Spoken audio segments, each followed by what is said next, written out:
Ang mensahe ng tulang ito ay para sa mga taong nagmahal ng wagas kahit na tila imposible ang kanilang pagmamahal. Para sa mga naghintay, umasa at nagdasal na sana sa kabila ng lahat, ng agwat, ng hadlang, ng takot, ay piliin din sila. Ito ay para sa mga taong nakaramdam ng pag-ibig na kay lalim, sapat upang isuko ang lahat, ngunit nananatiling may pangamba sapagkat hindi nila alam kung may kasagutan ang kanilang damdamin. Para sa mga umiibig sa isang taong parang bituin, maganda, matayog, ngunit tila hindi mahahawakan. Ngunit higit sa lahat, ang tula ay isang paalala. Sa kabila ng lahat ng pag-aalay at pagsasakripisyo, mahalaga ring alamin kung ang pag-ibig ay dapat ipaglaban o kung ito'y isang panaginip na kailangang pakawalan. Dahil ang tunay na tahanan ay hindi lamang matatagpuan sa isang tao, kundi sa isang pagmamahal na hindi lang isa ang lumalaban.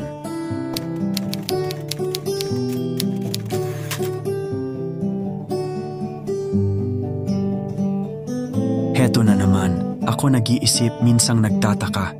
Nasa akin na raw ang lahat, ngunit bakit parang kulang pa? Bakit ang puso'y naghahanap ng siglang tila nawawala? At nang dumating ka, parang pagdampi ng unang sinag ng araw sa aking balat.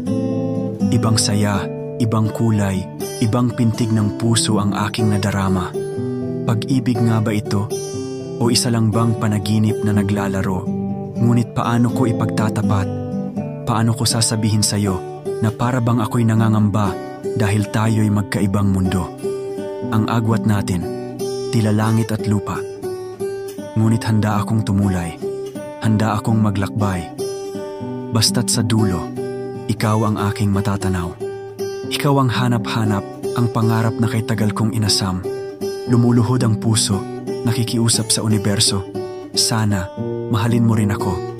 Handa akong iwan ang lahat, mga pangarap kong minsang hinabi, mga daang minsan kong tinahak.